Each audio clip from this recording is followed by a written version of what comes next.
اور محمد کا یارانہ بچپن سے چل رہا ہے. متعدد بار اکٹھے سفر کیے، متعدد بار مل بیٹھے ہیں، متعدد بار تجارت میں اکٹھے گئے ہیں. ایک دن سفر کر رہے ہیں، ایک سابقہ کتب کا عالم ابو بکر سے کہتے ہیں کہ تیرا یہ ساتھی رسول بنے گا. سابقہ آسمانی کتب نشانیاں پیش کرتی ہیں، علامات بتلاتی ہیں، اور وہ علامات اس میں پائی جا رہی ہیں. یہ رسول بنے گا، نبی بنے گا. اسی دن سے ابو بکر نے اپنے دل میں محمد کی صداقت بٹھا لی تھی، عزت بٹھا لی تھی، عدالت بٹھا لی تھی، عصمت بٹھا لی تھی، شرافت بٹھا لی تھی. یقین کر لیا تھا کہ یہ ضرور رسول بنے گا. اس وقت تک نہ خدیجۃ الکبریٰ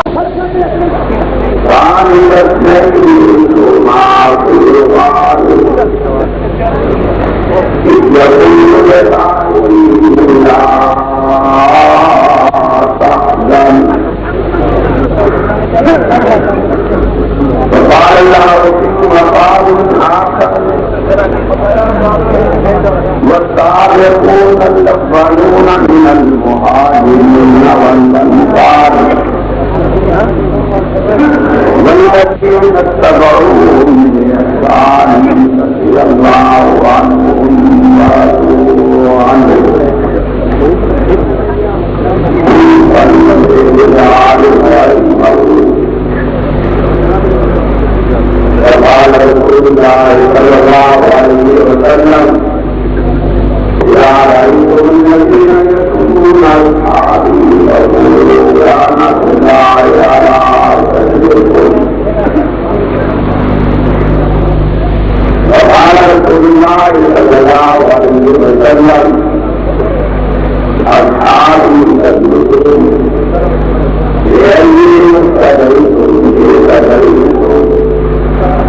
صدق الله وصدق رسوله المنصور.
اس بات قربان کے لیے مجھے امید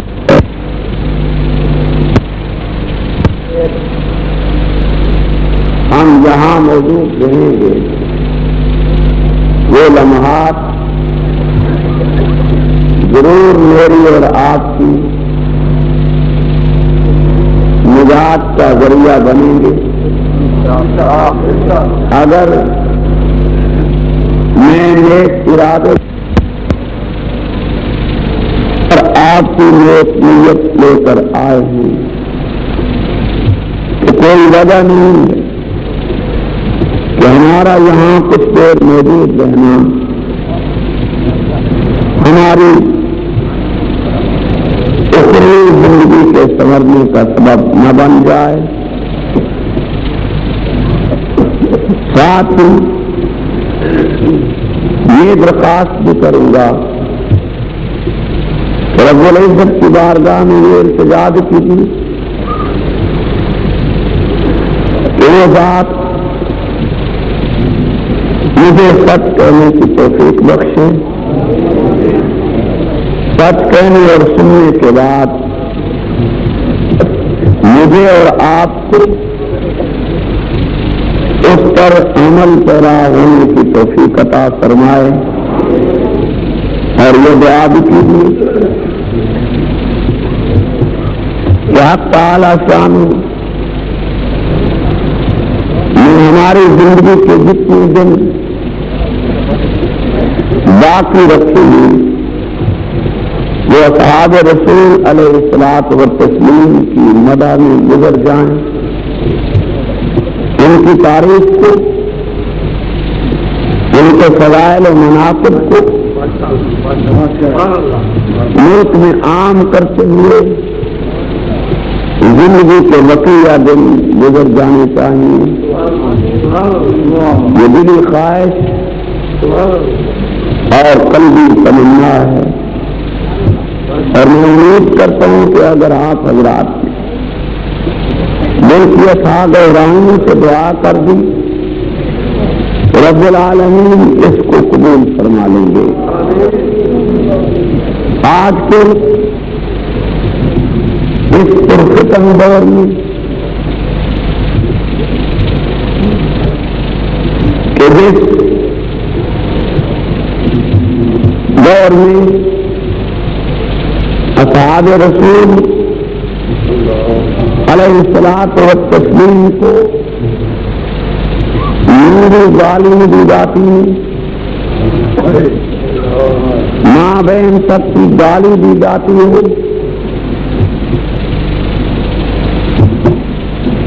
انہیں معاذ اللہ کائنات کا بدترین انسان سمجھا جاتا ہو, انہیں آپ کے ملک میں منافق اور کافر لکھا جاتا ہو, انہیں آپ کے ملک میں شیطان کا ایجنٹ اور شیطان سے بڑا جہنمی نبی کا دشمن اور گستاخ تحریر کیا جاتا ہو, انہیں آپ کے ملک میں دین کا باغی لکھا جاتا ہو, اور اس تمام پر خباثت اور برائی کو روکنے کے لیے ملک میں ملکی آئین میں کوئی ایسی شک نہ ہو جو اس خباثت کو آئینی اعتبار سے روک سکے. میں سمجھتا ہوں اس دور میں اصحاب رسول کی مدح کو عام کرنا ہمارے ذمہ فرض ہے, چاہے اس کام میں ہمارا مال لگ جائے, اولاد لگ جائے, گھر بار ویران ہو جائے, حتیٰ کہ ہمیں اصحاب رسول کی آبرو کے تحفظ کے لیے تختہ دار تک جانا پڑے تو ہمیں جانا چاہیے.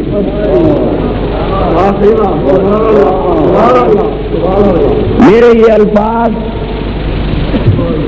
ناز مقررانہ مبلغانہ خطیبانہ شعلہ نوائی نہیں، میں دل کی اتھاہ گہرائی سے اللہ کے گھر میں کھڑے ہو کے کہہ رہا ہوں. مجھے اپنی قبر معلوم ہے، مجھے مرنا یاد ہے. میں کہتا ہوں کوئی ایسا لفظ جذبات میں آ کر بھی زبان سے کہنا جائز نہیں سمجھتا ہوں کہ جس لفظ کے ساتھ میرا دل اتفاق نہ رکھتا ہوں. میں نے جو کچھ عرض کرنا ہے یا اب تک کی ہے وہ دل کے ساتھ پہلے مشورہ کر کے غور کر کے وہ الفاظ کہے اور آئندہ بھی میری اذان. اگر دل انکار کرتا ہوں اور زبان اقرار کرتی ہوں تو میں اسے ایمان نہیں سمجھتا، نہ آپ سمجھتے ہوں گے نہ سمجھنا چاہیے، بلکہ منافقت یہی ہے کہ زبان کچھ کہتی ہے دل کچھ کہتی ہے. اور وہ کوئی خطابت نہیں، وہ کوئی تبلیغ نہیں جس میں زبان اور ہے دل اور نہ ہی میں اس کے اثرات سمجھتا ہوں نہ ہی اس کے نتائج نکل سکتے ہیں. بہتر نتائج کی اگر انسان توقع رکھے تو پھر اسے دل کو اپنی زبان کے ساتھ متفق کر لینا چاہیے. امید ہے اس کی تمنا کے مطابق نتائج برآمد ہو جائیں، اور اگر دل نے زبان کے ساتھ اتفاق نہیں کیا تو وقتی جذبات ابھارے جا سکتے ہیں لیکن ان سے بہتر نتائج برآمد نہیں کیے جا سکتے. میں عرض یہ کر رہا ہوں کہ اگر اصحاب رسول کی مدح کو عام کرنے کے لیے اور ان پر تبرے بازی کو روکنے کے لیے ہمیں تختہ دار تک جانا پڑے تو ہمیں اس کے لیے تیاری کر لینا چاہیے. اس یقین کے ساتھ کہ موت کا مالک ہم نے ایک ہی سمجھا ہوا ہے، ایک ہی کو یقین کیا ہوا ہے. اگر میں موت کے مالک کئی مانتا ہوں تو میرے مشرک ہونے میں کوئی شک نہیں، میرے کافر ہونے میں کوئی شک نہیں. ایمان اس کا نام ہے کہ موت کا مالک ایک ذات کو مانا جائے اور اس سے یقین کیا جائے کہ جتنے دن زندگی کے اللہ نے لکھی ان ایام سے ایک لمحہ بھی دنیا کی کوئی قوت کم نہیں کر سکتی. ایک لمحہ. اور اس یقین کے ساتھ رب العزت نے جس قسم کی موت لکھی ہے، جہاں لکھی ہے، جس جگہ لکھی ہے اور جس طرح کی لکھی ہے اسی جگہ آئے گی، اسی طرح کی آئے گی اور اسی وقت اور اسی گھڑی اور اسی دن اور اسی لمحہ میں آئے گی جس نے اس ذات میں لکھ دی ہے. اسے کوئی تبدیل نہیں کر سکتا ہے۔ جب یہ عزم ہے، جب یہ ایمان ہے، یہ یقین ہے، تو پھر اس پختہ یقین کے ساتھ اگر ہم کام کرتے ہیں اور یہ ارادہ کر لیتے ہیں کہ اگر ہماری جان بھی لگ جائے اور اصحاب رسول پر ملک میں تبرہ بند ہو، تو میں سمجھتا ہوں کہ یہ سودا مہنگا نہیں ہے۔ موت تو بہرحال آ جانی، اگر ہمیشہ زندہ رہنا ہوتا، موت کبھی نہ آنا ہوتی، تب بھی شاید سوچا جا سکتا کہ ہم ایسی راہ کیوں اختیار کریں کہ جس راہ پر چل کر ہم زندگی سے ہاتھ دھو بیٹھے، ہم وہ راہ کیوں نہ اختیار کر لیں کہ جس راہ پر چلتے ہوئے ہم ہمیشہ زندہ رہیں گے۔ لیکن جب ہمیشہ کی زندگی نہیں ہے، اس لیے ختم ہونا ہے، تو پھر ہم وہ راہ کیوں نہ اختیار کریں کہ جس راہ پر چل کر ہماری موت کام کی موت بن جائے، ہمارا مرنا کام کا مرنا بن جائے، ہماری موت پر آسمان روئے، ہماری موت پر درختوں کے پتے روئیں، ہماری موت پر زمین آہیں بھرے، ہماری موت پر دنیا دھاڑے مار کے کیوں نہ روئے، ہم پھر وہ راستہ کیوں اختیار کریں کہ ہمارے مرنے کے بعد قوم ہماری قبر سے جوتے مارے۔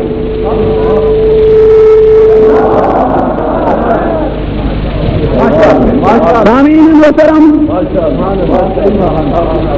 زندگی کا کوئی علم نہیں ہے، ہو سکتا ہے کہ آپ کی اور میری دوبارہ ملاقات نہ ہو، میں کیا یقین کے ساتھ کہتا ہوں،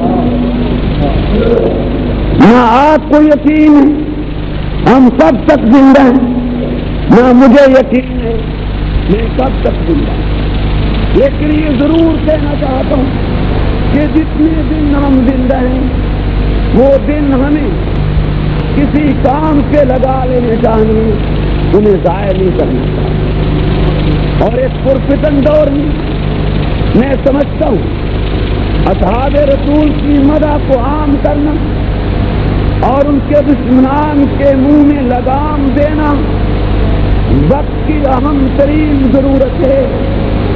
لوگ آپ کو شرارتی کہیں تو یہ کب کسی کو نہیں کہا گیا، لوگ آپ کو فتنہ کہیں تو یہ لقب کب کسی کو نہیں دیا گیا، لوگ آپ کو فسادی کہیں تو یہ لقب کب کسی کو نہیں دیا گیا۔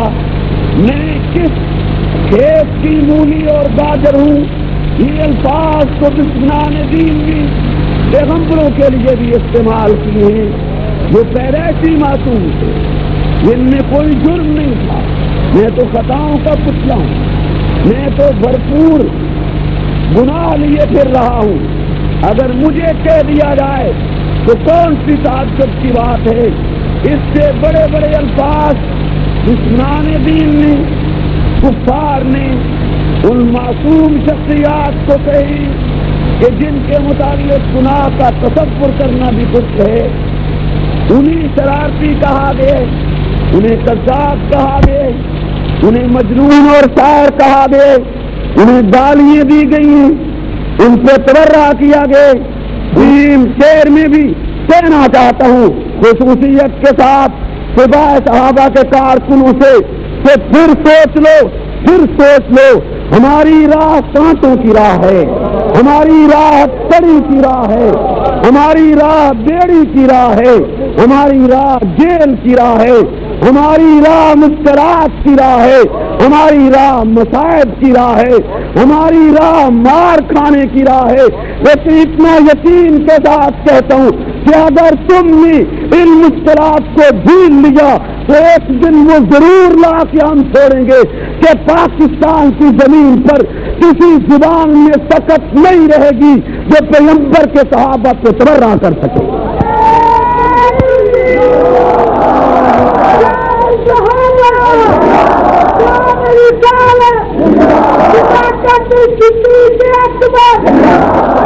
زندگی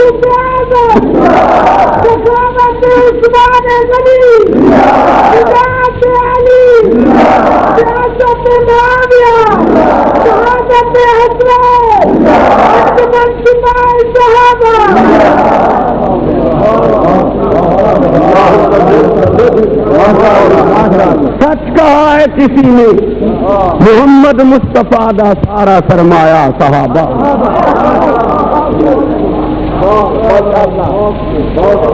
سچ کہا.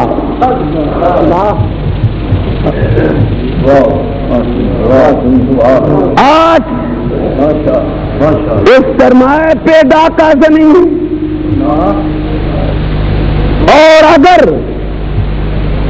ڈاکو اس وقت ڈاکہ مارتا جب گھر میں مرد نہ ہوتے تو مجھے دکھ نہ ہوتا. ڈاکو اس وقت ڈاکہ ڈالتا جب گھر میں خواتین ہوتی تو دکھ نہ ہوتا.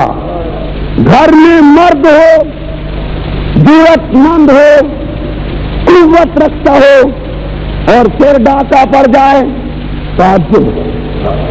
صرف تعجب نہیں، شرم سے سر جھک جاتا ہے کہ پھر یہ مرد کس لیے، اس کی قوت اور طاقت کس لیے، اور اس کی وہ قوت اور طاقت کب کام آئے گی؟ یہ کس دن اپنی قوت سے کام لے گا؟ اگر اس میں گھر کی ساری دولت لٹتی ہوئی دیکھنا ہے تو یہ کب آخر اس قوت کو بروئے کار لائے گا؟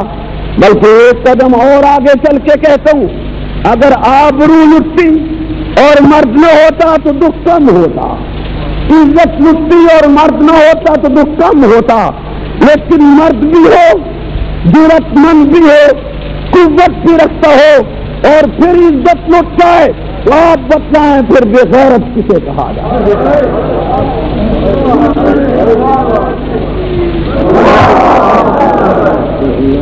یہ آپ کو سوچنا ہے، گریبان میں منہ ڈال کے سوچنا ہے، خلوت میں جا کے سوچنا ہے، گھر بیٹھ کے سوچنا ہے کہ ہمارے پاس قوت ہے یا نہیں ہے، ہمارے پاس طاقت ہے یا نہیں ہے.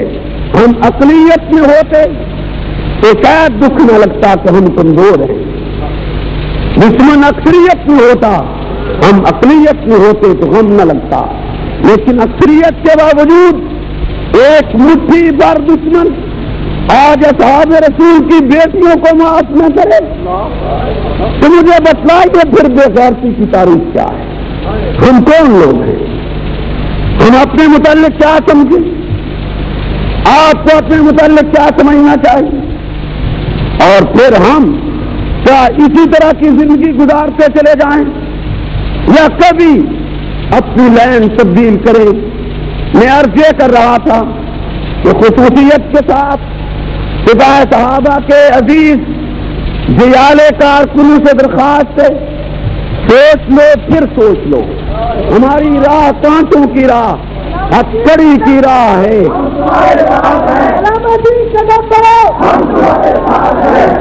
ہم اصحاب رسول کی مدح اور اس کے دشمن کی راہ روکنے کے عوض ہتھکڑی پہننا زیور سمجھتے ہیں اور دل کے ساتھ سمجھتے ہیں.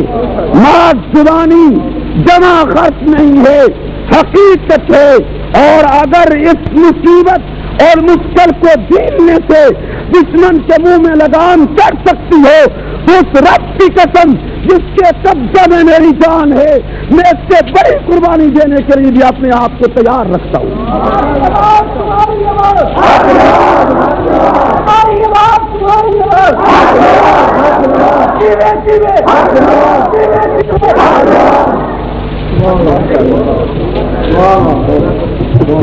میں عرض یہ کرنا چاہتا ہوں کہ آج آپ کے ملک میں اصحاب رسول کو کتنی گالی دی جاتی ہے، اور اس گالی کی روک تھام کے لیے حکومت نے کیا کیا ہے یا آپ نے حکومت سے کیا کرایا ہے؟ 40 سال گزر گئے پاکستان کو بنے ہوئے لیکن 40 سال کے طویل عرصہ میں ہم پاکستان کے کسی شہر کا کہ جس شہر کا نام کسی ہندو کے نام پہ رکھا گیا تھا، کسی سکھ کے نام پہ رکھا گیا تھا، ہم اس شہر کا نام کسی بھی صحابی کے نام پہ نہیں رکھوا سکیں، بلکہ اگر ہم کہتے ہیں تو پاکستان کی حکومت اور پاکستان کی حکومت کے کل پرزے جواب یہ دیتے ہیں کہ اس سے فرقہ واریت پھیلتی ہے، تو کیا میں پوچھ سکتا ہوں کہ ایک طبقہ صحابہ کو دین اور ایمان مانتا ہے اور ایک طبقہ ان کے ساتھ ایمان نہیں رکھتا ہے، تو جو طبقہ نہیں رکھتا ان کی رعایت کرتے ہوئے کسی شہر کا نام صحابی کے نام پہ رکھنے کو فرقہ واریت سے کہا جا رہا ہے،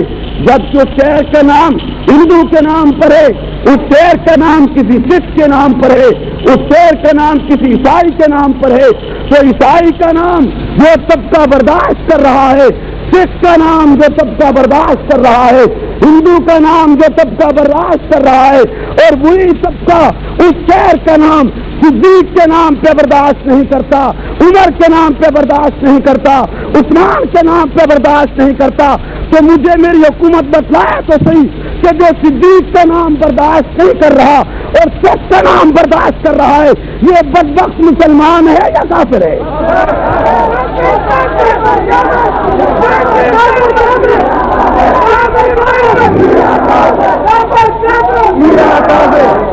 میں کوئی گہرائی میں اتر کے بات نہیں کر رہا، بڑی سادہ بات کر رہا ہوں، بڑی صاف اور ستھری بات کر رہا ہوں کہ تم بتلاؤ تو بات ایک سنگ برداشت ہے، لیکن فاروق آباد کیوں برداشت نہیں؟ مرد کمری برداشت ہے لیکن صدیق آباد کیوں برداشت نہیں؟ وجہ بتلائیے۔ تو پھر جو شخص ہندو کے نام پہ خوش ہے اور نبی پر سب سے پہلے ایمان لانے والے کے نام پہ خوش نہیں ہے، تو مجھے قائل کیا جائے کہ میں اس کو مسلمان کیسے تسلیم کروں؟ اس میں اسلام کی رمق کہاں باقی ہے؟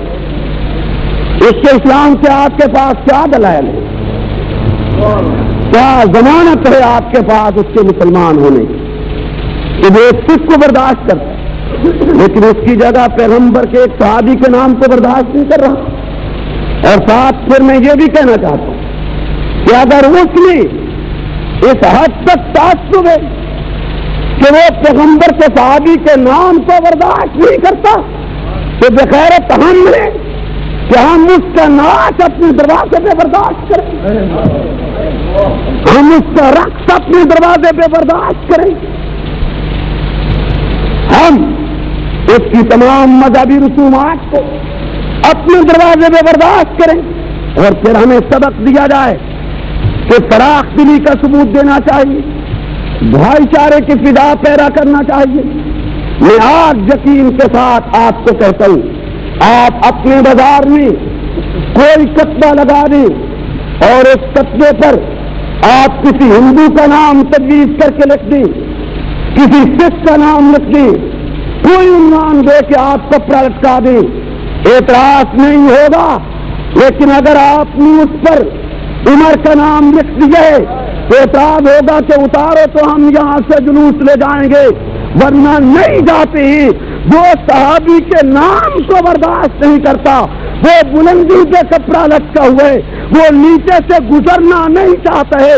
میں پوچھنا چاہتا ہوں تجھ سے، اس کی غیرت کا تو یہ عالم ہے کہ وہ نام کے نیچے سے نہیں گزرنا چاہتا، تیری غیرت کا عالم یہ ہے کہ تو عزیز بچی اس بدبخت سے نکالنے دیتا ہے۔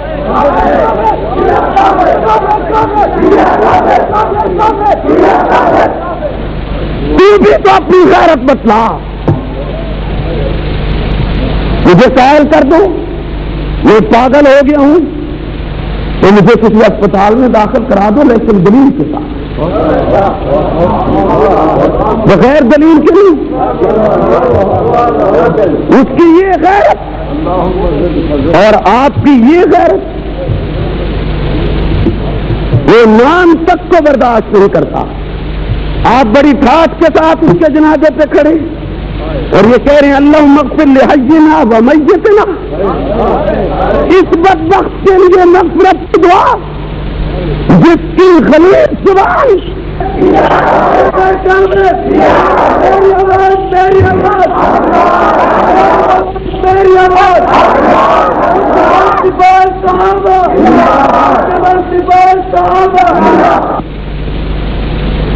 یہ بات مانتی تھی. کوئی اس میں ایک کیس ہے تو تب ہمیں بتلاؤ, کوئی دلیل میں کمزوری ہے تب بتلاؤ, بات سمجھا نہیں سکتے ہیں تب بتلاؤ. اپنا شکوہ تو کرو کہ ہمیں یہ تکلیف دے رہی ہے تاکہ ہم اس کو دور کرنے کی کوشش کریں. لیکن اگر بات سمجھتے بھی ہو, دلیل بھی سمجھ آتے, تمہارا دل بھی مانتا اور اقرار کرتا ہے, پھر عملی میدان میں ساتھ کیوں نہیں آتے؟ اس کی وجہ بتلائی. اگر آپ معذرت کے ساتھ مجھے اجازت دیں تو میں کہنا چاہتا ہوں کہ جس شخص نے آج تک ابو بکر کے حق میں ووٹ کاسٹ نہیں کیا, تیری غیرت کیسے گوارا کرتی ہے اس کے حق میں ووٹ کاسٹ کرنے؟ یہ بھی تو بتلاؤ. یہ تو میرے سامنے جناب کی غیرت آئی کہ گزشتہ الیکشن ہم نے لڑا تھا, اس نے ووٹ نہیں دیا, اب یہ لڑ رہا ہے ہم نہیں دیں گے. یہ تو آپ کو سمجھ آ جاتا ہے, یہ دلیل بھی آپ کو سمجھ آتی ہے. یہاں آپ غیرت کا مظاہرہ بھی کرتی ہیں, لیکن کبھی آپ نے یہ بھی سوچا ہے کہ جس نے آج تک ابو بکر کو ووٹ نہیں دیا میں اسے کیوں دوں؟ نہیں سمجھے میں کیا کہہ رہا ہوں؟ جنگل میں نہیں کھڑا, شہر میں کھڑا ہوں, پڑھے لکھے طبقے میں کھڑا ہوں. آپ ابو بکر کو پہلا خلیفہ مانتے ہیں؟ بلند آواز سے حقدار تھے اس منصب کے یا نہیں تھے؟ اسی آواز سے کہ جس نے آج تک انہیں اس منصب کا حقدار نہیں سمجھا اس نے ابو بکر کے حق میں ووٹ دیا. اسی آواز سے کہ جو ابو بکر جیسی عظیم ہستی کو اپنے ووٹ کا حقدار نہیں سمجھتا ہے, تیری غیرت کہاں مر گئی ہے کہ تو ایک بے ایمان بدبخت اور کائنات کے بدترین کافر کو اپنے ووٹ کا حقدار سمجھتا ہے.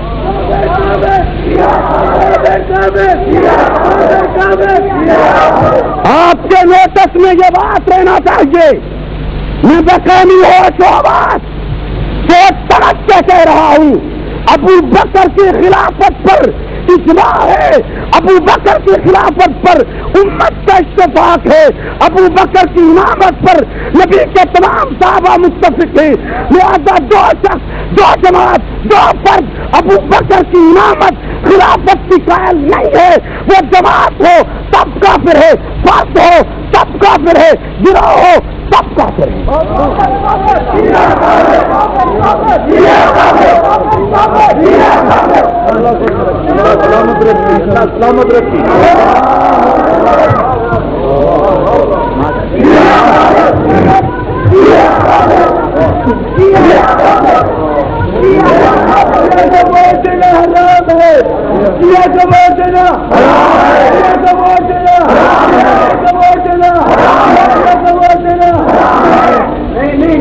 کو ووٹ دینا کفر ہے, یہ کو ووٹ دینا, یہ کو ووٹ دینا, یہ کو ووٹ دینا.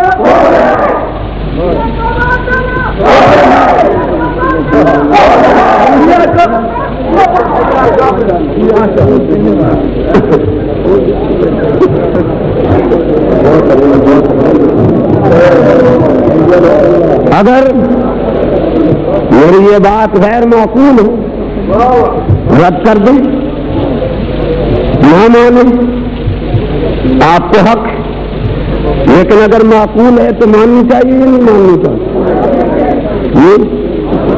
ماننی چاہیے. اگر غیر معقول ہے تو رد کر دیں, لیکن دلیل کے ساتھ رد کر, ضد میں آ کر نہیں, اناد میں آ کر نہیں, ذاتی مفادات میں آ کر نہیں. کوئی بات نہیں, اگر آپ بارش میں نہیں بیٹھ سکتے تو گولیوں کی بارش میں کیسے کھڑے ہو؟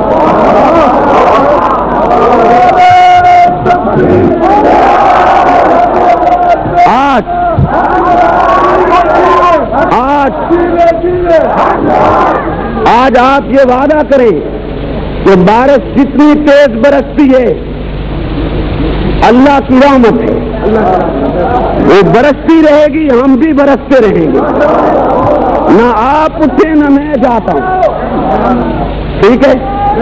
پھر اٹھنا نہیں اٹھیں گے، وعدہ کریں ہاتھ کھڑا کر کے نہیں اٹھیں۔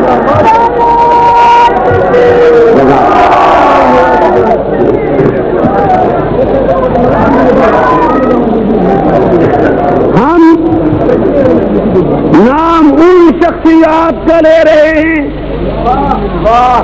ہم تذکرہ ان شخصیات کا کر رہے ہیں جو اس بارش میں نہیں تیروں کی بارش میں جمے رہے ہیں، ہم ان کے نام لیوائیں جو اس بارش میں نہیں تلواروں کی بارش میں جمے رہے ہیں، اور یہ محض مبالغہ نہیں، حقائق ہے۔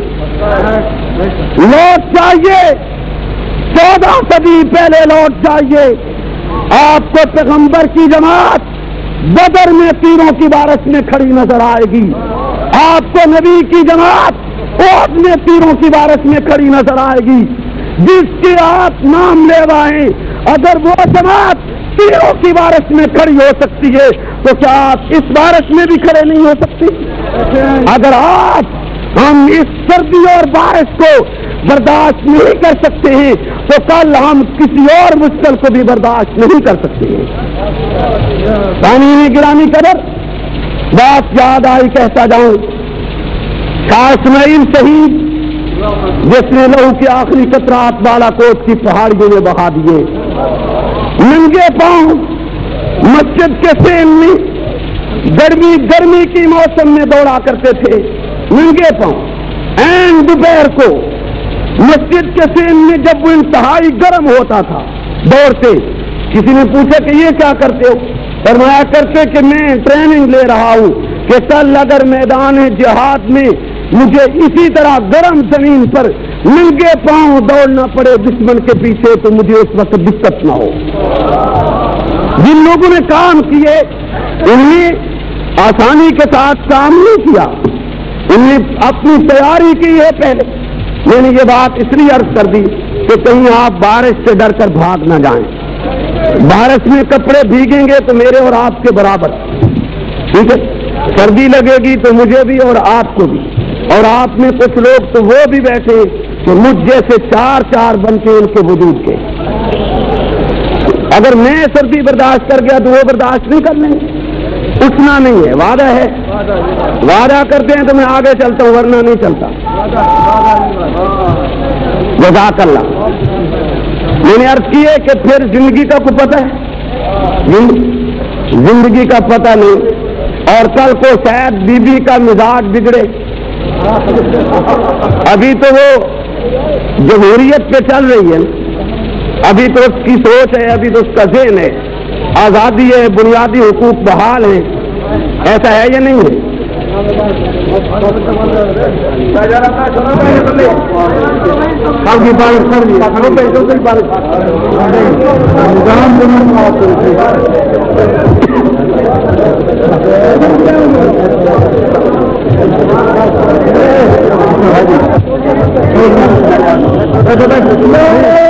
نہیں کہ اب تو اسلام کا دور نہیں ہے، اس دور میں اگر کوئی آزادی کے ساتھ دین میں بیان کرنے دے تو کیا تعجب؟ جب اسلام کے دور میں نہیں کسی نے کرنے دیا تو اب کوئی نہیں کرنے دے گا تو تعجب تو نہیں نا؟ کیا خیال ہے؟ آہستہ بولتے ہیں، لیکن ایک بات کہنا چاہتا ہوں کہ ہم بہت سارا سفر طے کر چکے ہیں، آسانی کے ساتھ بھی اب ہماری راہ نہیں رکتی ہے، ہماری راہ روکنے کے لیے بھی پہلے 20 مرتبہ اب حکمرانوں کو سوچنا پڑے گا، انشاءاللہ آسانی کے ساتھ نہیں رکتی ہے، سفر ہم طے کر گئے اور کچھ طے کریں گے انشاءاللہ، من جدہ وعدہ تھا۔ انسان محنت کرتا جائے تو کہیں تو پہنچے گا یا نہیں پہنچے گا؟ انشاءاللہ ہم منزل پہ پہنچیں گے. کیا منزل ہے ہماری معلوم ہے آپ کو؟ ہماری منزل یہ ہے کہ ہم پاکستان کے آئین میں یہ درج کروائیں گے کہ آج کے بعد اصحاب رسول پر پاکستان میں تبرہ نہیں ہو سکتا ہے. اور اگر ہوگا تو ملزم بلا تاخیر گرفتار کیا جائے گا اور اس وقت تک جیل میں رکھا جائے گا جب تک کہ وہ اپنی سچی توبہ کی یقین دہانی نہ کرا دے. اور اگر وہ توبہ کر کے یقین دہانی نہیں کرائے گا اس وقت تک جیل میں رہے گا حتیٰ کہ اسے جیل کے اندر موت آ جائے. یہ وہ سزا ہے گستاخ اصحاب رسول کی جو علامہ ابن تیمیہ نے قرآن و سنت کی روشنی میں تجویز کی ہے. اور کبار صحابہ اسی سزا کو پاکستان کے آئین کا حصہ بنوانا چاہتی ہے. میں نے الیکشن اسی غرض کے لیے لڑا تھا اور الحمدللہ مایوس نہیں ہوا ہوں. اس مرتبہ میں صحیح آئندہ سے میری تمنا خواہش ہے کہ میں اسمبلی میں یہ مسئلہ زیر بحث لاؤں گا. تمنا ہے. میں نے بہت سفر طے کر لیا ہے. ایک غریب آدمی ہونے کے باوجود میں نے ارب پتی خاندانوں کے مقابلہ میں الیکشن لڑ کے 39,000 ووٹ حاصل کر کے یہ وعدہ کر دیا ہے کہ اگر نظریاتی محنت کی جائے تو قوم سمجھتی ہے ساتھ دیتی ہے. اور مایوسی نہیں بلکہ ہمارے ایک ساتھی وہاں جنگ میں بڑی اچھی بات کہی کیونکہ وہ فائدے مند ہے اس لیے آپ کے سامنے بھی نقل کرتا ہوں. ایک رافی نے تانا دیا کہ تم پھر الیکشن تو نہیں جیت سکے ہو نا. اس نوجوان نے سپاہ صحابہ کا تیار شدہ نوجوان ہے. اس نے جواب میں کہا میں کوئی غم نہیں, ہم قتل نہیں ہارے جیتے. کہتے جیتے کیسے ہو؟ اسمبلی میں تو نہیں پہنچ سکے مولوی صاحب. کہتے نہیں, ہمارا مقصد ضرور تھا اسمبلی میں جائیں لیکن صرف یہی مقصد نہیں تھا. اگر صرف یہی ہوتا ہم مایوس ہوتے. اس نے کہا پھر مقصد کیا تھا؟ کہہ دے کہ ہم نے تو بڑی کامیابی حاصل کی ہے, ہمیں خود اتنا گمان نہیں تھا, ہمیں تو اب اپنی حیثیت معلوم ہوئی کہ ہم کیا ہیں. وہ پوچھتے کیسے حیثیت معلوم ہوئی؟ اس نوجوان نے بڑا پیارا جواب دیا اللہ کی قسم. اس نے کہا کہ صرف جنگ میں ایک حلقے میں 39,000 ووٹ نے آپ کے کفر پر دستخط کیے. ہم نہیں سمجھتے تھے کہ ہم اس کے ساتھ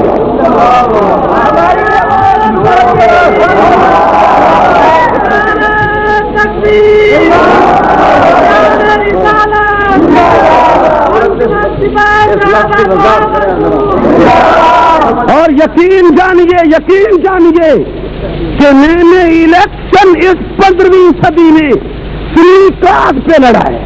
فری کارڈ پہ جسے لوگوں نے قبول کیا. تو اگر یہ محنت جاری رہی تو میں امید کرتا ہوں کہ انشاءاللہ بہت جلد ہم منزل پر پہنچ جائیں. مایوسی نہیں ہے, مایوسی تو بدترین گناہ ہے. لا تقنطوا من رحمت اللہ. ہم مایوس نہیں, میں اس محنت کو چھوڑ کے قتل. بلکہ ایک مزیدار بات یہ بھی ہے, جو خاتون میرے مقابلے میں تھی اس نے 2 سیٹوں سے الیکشن لڑائے اور میرے والی سیٹ نہیں چھوڑی. میٹنگ بلائی دوسرے حلقے کو چھوڑنے کے لیے. وہ لوگ پڑ گئے, انہوں نے کہا ہمارے ساتھ دھوکہ کر رہے ہو, زیادتی کر رہے ہو, یہ سیٹ کے چھوڑ گئے. وہ جواب میں خاتون کہتے ہیں کہ یہ اس لیے چھوڑ رہی ہوں کہ اس حلقے میں اور لوگ الیکشن لڑنے کے لیے تیار ہیں, اور اگر یہ حلقہ چھوڑتی ہوں جس میں حق نواز ہے تو اب کوئی دوسرا آدمی لڑنے کے لیے تیار نہیں ہے. انہوں نے کہا کہ نہ لڑے کوئی, ہمیں اس سے کیا بات ہے, نہ لڑے, اسے بھی کامیاب ہو جانے دو. وہ جواب میں کہتی ہیں کہ اگر آپ نے مجھے اسمبلی میں اس سے ذلیل کروانا ہے تو ٹھیک ہے, پھر میں وہ چھوڑ دیتی ہوں. اللہ گواہ ہے, سمجھتا ہے میرا دشمن کہ میں اسے کسی سطح پر بھی معاف نہیں کروں گا, وہ سمجھتا ہے. لیکن بہرحال اللہ کے ہاں دیر ہے اندھیر نہیں, اس کی حکمتیں ہوتی ہیں. ہو سکتا ہے کہ یہی حکمت ہے اس کی کہ آج ہم کامیاب نہیں ہوئے یہی حکمت ہو کہ 6 ماہ بعد حکومت ہی ختم ہونی ہو تو لوگ کہتے بھائی تم تو صحابہ کا نام لے کر گئے تھے، کیا کر کے آئے ہو؟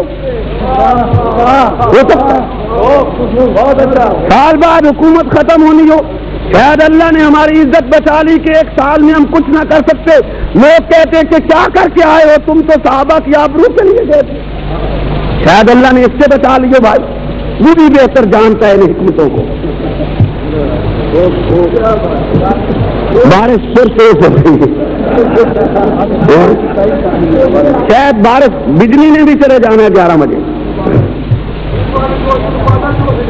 بجلی بھی چلی جائے تو پھر بھی آپ بیٹھے، بارش تیز ہوتی جائے پھر بھی آپ بیٹھے۔ جیسے آپ کی اب ایک مجبوری بھی ہے کہ باہر جاؤ تو جاؤ کیسے؟ باہر بھی تو بارش ہی ہے نا گھر کے جانے تک، یہ ایک مجبوری بھی ہے آپ کی۔ لیکن بہرحال میں بدزنی نہیں کرتا، میں نیک زن رکھتا ہوں، اچھا گمان رکھتا ہوں کہ آپ دینی جذبہ لے کر بیٹھے۔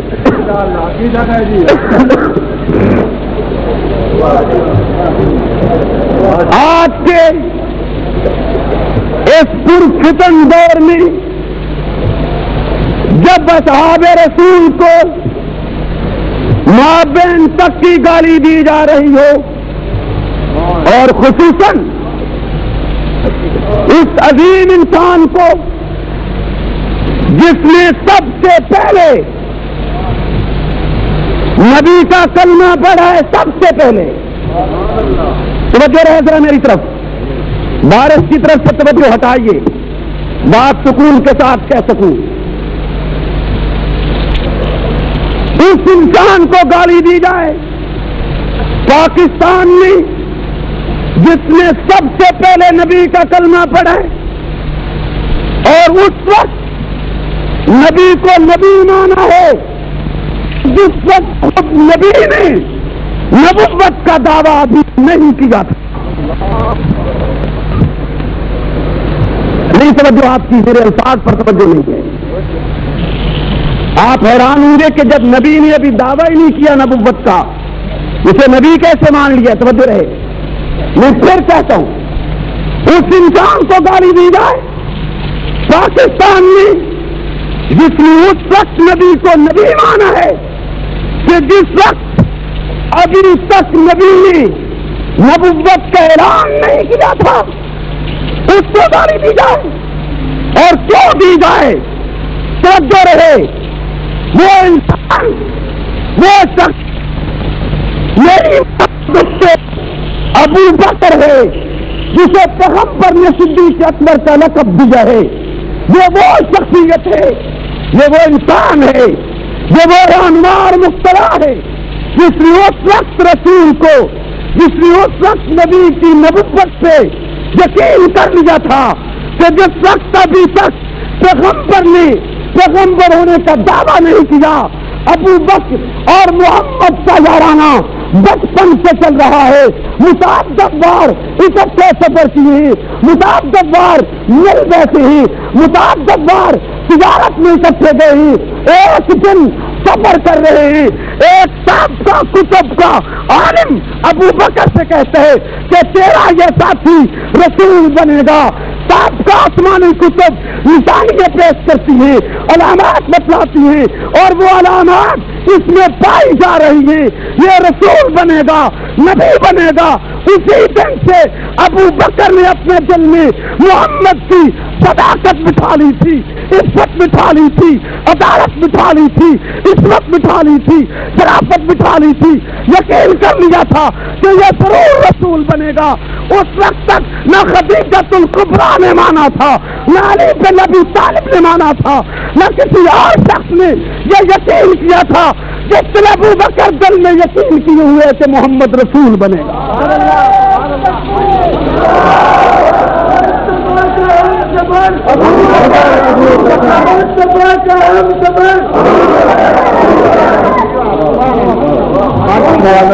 بتلاؤ اس سے پہلے کون اس طرح آیا ہے؟ بتلاؤ کوئی کہ کسی نے اس سے پہلے محمد کے رسول ہونے کا دل میں یقین کیا؟ بتلاؤ کون تھا؟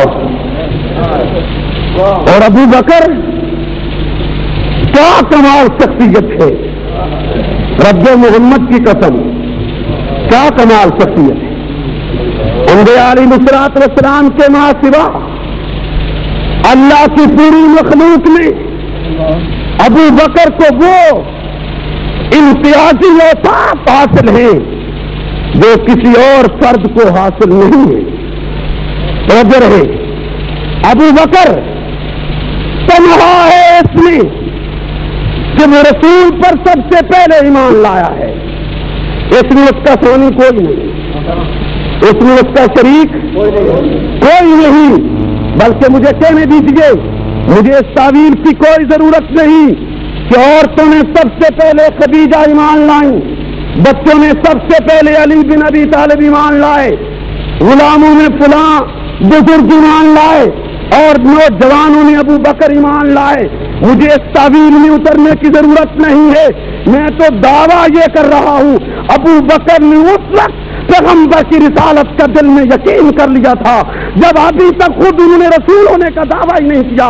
اس وقت نہ خدیجہ ایمان لائی تھی، نہ علی ایمان لائے تھے، نہ کوئی غلام ایمان لایا تھا۔ مجھے ان تعویلات میں جانے کی کوئی ضرورت نہیں ہے۔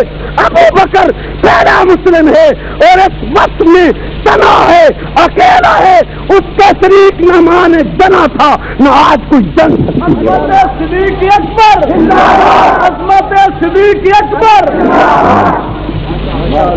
تنہا ہے اس وقت میں، اکیلا ہے، سب سے پہلے مان رہا ہے، ابو بکر ہی ہے تنہا جس نے رسول مانا ہے۔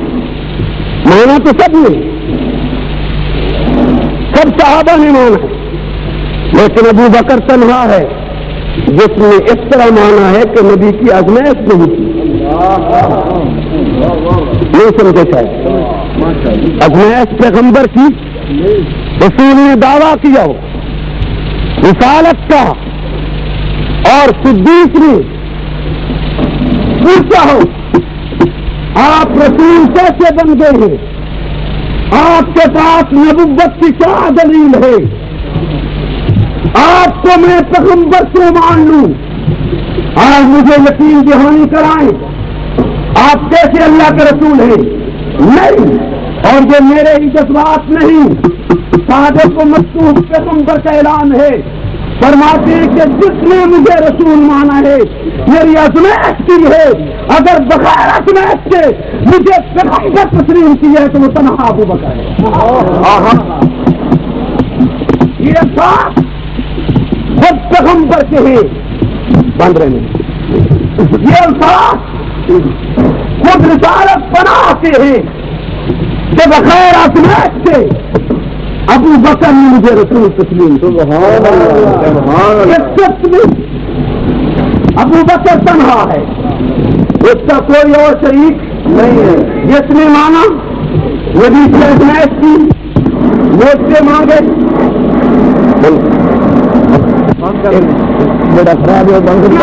بات ہے، جس نے بغیر آزمائش کیے رسول کو رسول مان لیا۔ اور میں نے عرض کیا کہ یہ میرے خیالات نہیں، محض میری عقیدت کے پھول نہیں ہے، رسالت میں آپ کا اپنا ساتھ کہ مجھے جس نے مانا ہے میری آزمائش کی ہے، بغیر آزمائش کی اگر کوئی مان گیا ہے تو وہ ابو بکر، جس نے نہیں پوچھا نہیں آزمائش کی کہ آپ کیسے رسول ہیں۔ رسالت پناہ کے دعوے کرنے کی دیر تھی، صدیق نے بلا جھجک تسلیم کر لیا۔ صدیق اکبر تنہا ہے، وہ تنہا ہے، بلا شرکت غیر یہ وقت رکھتا ہے کہ خاتم الانبیاء کی رحلت کے بعد اس آخری نبی کی امت میں سے الفاظ سے نگاہ نہیں رہے گی، بات نہیں سمجھ آئے گی۔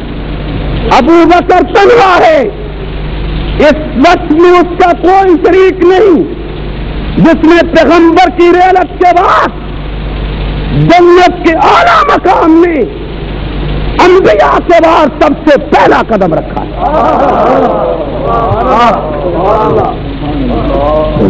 لفظوں پہ نگاہ رہے, لفظوں پہ, کسی نگاہ سے نہ رہیں آپ. ابو بکر تنہا ہے, لاسانی ہے اس صفت میں کہ محمد رسول اللہ کی رحلت کے بعد جنت کے اعلیٰ مقام میں اگر کسی نے محمد کی امت میں سب سے پہلے جنت کے اس اعلیٰ مقام میں قدم رکھا ہے تو ابو بکر ہے. محمد کی امت کی شرط لگائی ہے تاکہ انبیاء کا استثناء ہو جائے.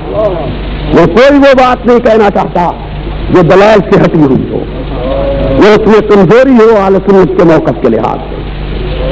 اگر آپ نبی کے روزے کو جنت کا اعلیٰ مقام مانتے ہیں تو پھر اس جنت کے اعلیٰ مقام میں محمد رسول اللہ کے جانے کے بعد سب سے پہلے جس نے قدم رکھا ہے وہ تنہا ابو بکر ہے. یہ امتیاز حاصل ہے. ابو بکر اکیلا ہے ہجرت کی رات پیغمبر کے ساتھ اکیلا جانے میں, اکیلا ہے نبی کے ساتھ ہجرت کی رات اکیلا جانے میں, اکیلا ہے, کوئی شریک نہیں.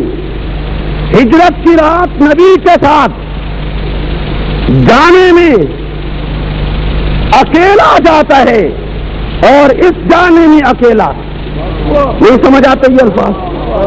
اس جانے میں تنہا ہے, اس کا کوئی اور شریک نہیں.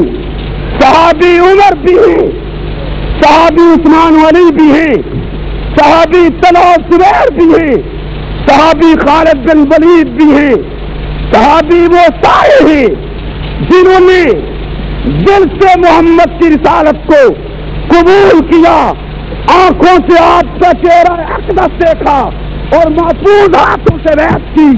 صحابی وہ سارے ہیں, لیکن ابو بکر اس میں تنہا ہے کیونکہ رب نے اپنی لاریب کتاب میں صحابی کہا ہے. اور ہم سے والناس تک اگر کسی کو رب نے صحابی کہا ہے تو وہ ایک ہے, ایک ہے, ایک ہے. رب محمد کی قسم ایک ہے اور وہ ابو بکر ہے. رفیق غار و مزار صدیق اکبر, رفیق غار و مزار صدیق اکبر. جیوے جیوے جیوے جیوے کان یسمین اذ ہما فی الغار اذ یقول لصاحبہ, یہ لصاحبہ کے لفظ خالق کے ہیں اور اس نے اپنی کتاب میں یہ لفظ صرف ابو بکر کے لیے استعمال کیے, کسی اور کے لیے استعمال نہیں. آپ بھی پڑھیں قرآن, یقین حاصل کر لیں. اس شخص میں ابو بکر اکیلا, توجہ رہے, ابو بکر تنہا ہے. توجہ رہے, توجہ رہے. اس کائنات میں اس وقت میں ابو بکر تنہا ہے کہ جس پر لوگوں کو محمد رسول اللہ ہونے کا شبہ ہوا. نہیں سمجھے, سچے کے عالم میں آ گئے, سچے کے عالم میں آ گئے. توجہ رہے, توجہ رہے. ابو بکر اس وقت میں تنہا ہے کہ جس پر ناواقف لوگوں کو, جو آقا کو جانتے پہچانتے نہیں تھے, دیکھا ہوا نہیں تھا, نبوت کے مقامات سے واقف نہیں تھے, پیغمبر کس قسم کے حسن و جمال کا لائق ہوتا ہے اس سے واقف نہیں تھے. آج پہلی ملاقات تھی اور اس پہلی ملاقات میں جس پر محمد رسول اللہ ہونے کا مغالطہ ہو گیا وہ تنہا ابو بکر ہے. ہجرت کر کے گئے ہیں, غار چھوڑی ہے, مدینہ پہنچی, بیٹھ گئے ہیں, لوگ نواسے تھے, آتے چلے گئے. کوئی محمد رسول اللہ کو پہلے سلام کرتا ہے, کوئی ابو بکر کو پہلے سلام کرتا ہے, مغالطے میں سلام کرتا ہے کہ ابو بکر ہی شاید محمد رسول اللہ ہے. نہ رسالت میں آپ روکتی ہیں, کیا کر رہے ہو, نہ صدیق روکتی ہیں, کیا کر رہے ہو. توجہ رہے, توجہ رہے.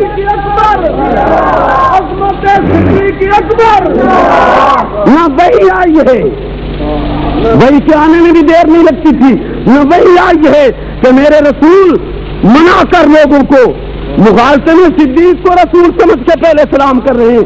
نہ وہی آتی ہے، نہ صدیق روکتا ہے، نہ آقا روکتے ہیں کہ میں رسول ہوں پہلے اس کو سلام کیوں کرتے ہو.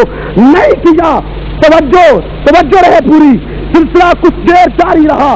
سورج چڑھتا ہے، دھوپ لگتی ہے، صدیق چادر لے کے کھڑا ہو جاتا ہے. توجہ رہے. حکمت تھی جس کے لیے رسول چپ ہے، حکمت تھی جس کے لیے وہی چپ ہے، حکمت تھی جس کے لیے صدیق چپ ہے. سارے آتے گئے، مغالطہ پڑتا رہا. دھوپ لگی ہے. صدیق کہہ سکتا تھا چادر تان دو، ہم تمہارے مہمان ہیں. ہم کہتے ہیں کہ ہم مہمان ہیں، پورا انتظام کرو. تو صدیق نے کیوں نہیں کہا مدینہ کے لوگوں سے دھوپ لگ رہی ہے، تمہارے پاس انتظامات نہیں ہیں؟ نہیں کہا کسی کو. خود چادر لے کر آقا کے سر پہ کھڑے ہو گئے ہیں. بخاری شریف کے الفاظ ہیں سبحان اللہ. میرے الفاظ نہیں، میرے نہیں، بخاری شریف کی. سارا انداز سب لوگوں کو پتا چلا. انہوں نے کان کو ہاتھ لگائے، یہ نوکر ہے، یہ آقا ہے. نائب رسول صدیق اکبر، نائب رسول صدیق اکبر. صدیق اس قدر رنگ میں رنگا گیا تھا، اس قدر. خدا کی قسم صدیق میں وہ حسن نہیں جو محمد میں ہے. نہیں ہے، یقیناً نہیں ہے. میرا ایمان ہے صدیق میں وہ کمالات نہیں جو محمد رسول اللہ میں ہے. نہ کوئی مسلمان یہ مان سکتا ہے، نہ میں یہ کہہ رہا ہوں، نہ کہہ سکتا ہوں. بات صرف اتنی ہے کہ صدیق کچھ اس طرح نبوت کی سنگت میں ڈل گیا تھا کہ بعض ناواقف لوگوں کو سرسری نگاہ میں، بازی نظر میں مغالطہ پڑ گیا. لیکن فوراً کہا جا سکتا تھا کیا کر رہے ہو، یہ نوکر ہے، آقا تو میں ہوں. مغالطے میں اس کو سلام کیوں کر رہے ہو؟ نہیں روکا، نہیں منع کیا. چادر صدیق نے خود تان دی ہے. توجہ کیجیے. حکمت کیا تھی کہ وہی چپ ہے؟ حکمت کیا تھی کہ رسول چپ ہے؟ حکمت کیا تھی کہ صدیق چپ ہے؟ حکمت یہ تھی کہ کل ایک وقت آئے گا لوگ چادر کی بات کریں گے. کاش ڈھنگ ہوتا، کاش لکھنؤ ہوتا. لوگ کل چادر کی بات کریں گے. لوگ کل تطہیر کی بات کریں گے. لوگ کل آیت تطہیر کی بات کریں گے. لوگ کل چادر کی بات کریں گے. تو اس وقت فیصلہ ہو جائے گا. ایک چادر وہ تھی جو محمد الرسول اللہ کی ہے اور علی کے سر پہ آئی ہے، حسن کے سر پہ آئی ہے، حسین کے سر پہ آئی ہے، زہرا کے سر پہ آئی ہے. چادر وہ بھی مقدس ہے، لیکن جو چادر آج آقا کے سر پہ آ رہی ہے یہ کیا ہے؟ صدیق اکبر، صدیق اکبر، امام اول صدیق اکبر، خلیفہ بلا فخر صدیق اکبر.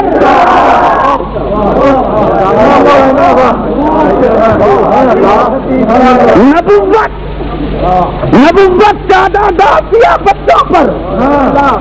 توجہ نہیں. نبوت نے چادر ڈالی ہے حسن بچہ، حسین زہرا بچی، علی.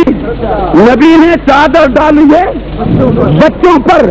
منصب، مقام، منزلت سے ہٹ کر انہیں رشتے کے لحاظ سے بات کرتا ہوں.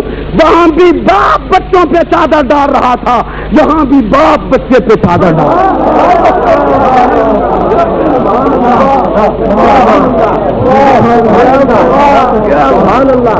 فکر باپ ہوتا ہے اگر تم عقل کی بات سمجھتے ہو.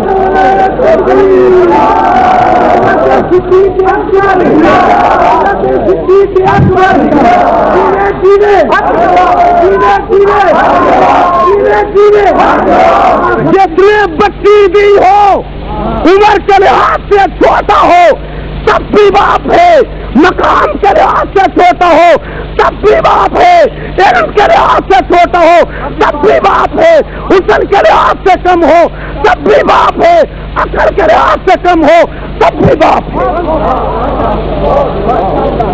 اب راز محمد صدیق اکبر، ہمراہ محمد صدیق اکبر۔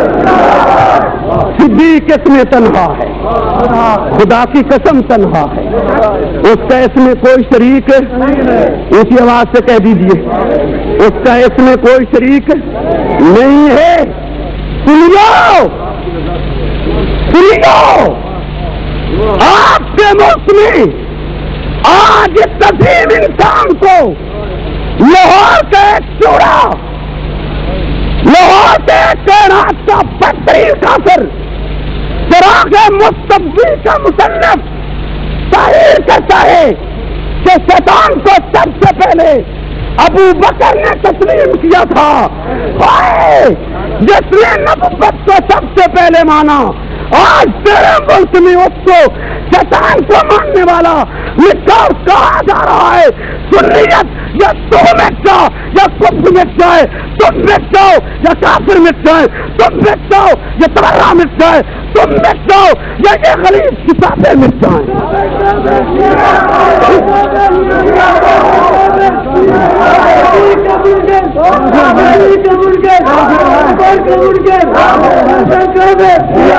رنگوی صاحب قدم بڑھاؤ، رنگوی صاحب قدم بڑھاؤ، رنگوی صاحب قدم بڑھاؤ۔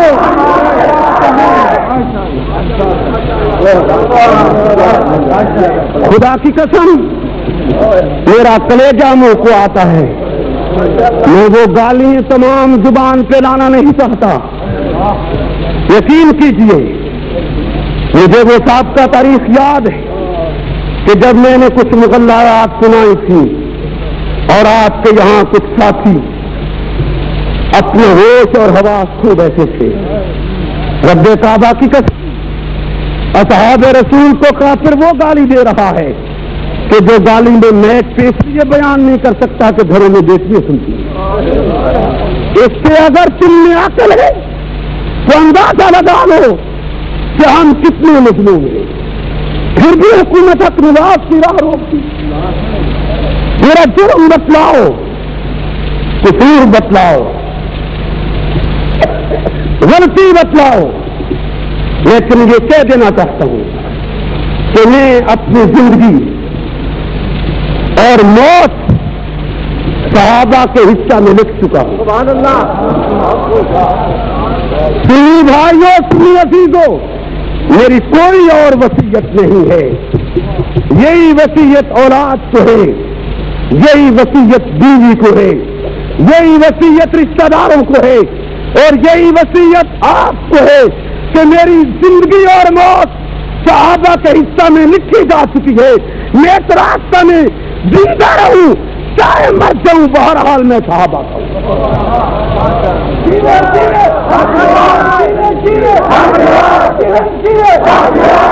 میں نے بارہا ہوا کے ذریعے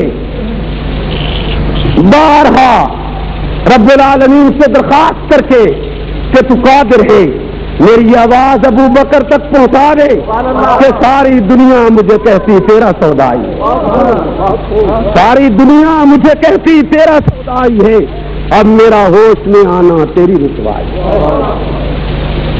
اب اگر میں صدیق کو چھوڑ دیتا ہوں مشکلات دیکھ کر تو لوگ کہیں گے سچا ہوتا تو چھوڑا کیوں؟ کہے گا دشمن یا نہیں کہے گا بلند آواز سے؟ چھوڑ دوں ہتھکڑی دیکھ کر، بول دیکھ کر چھوڑ دوں؟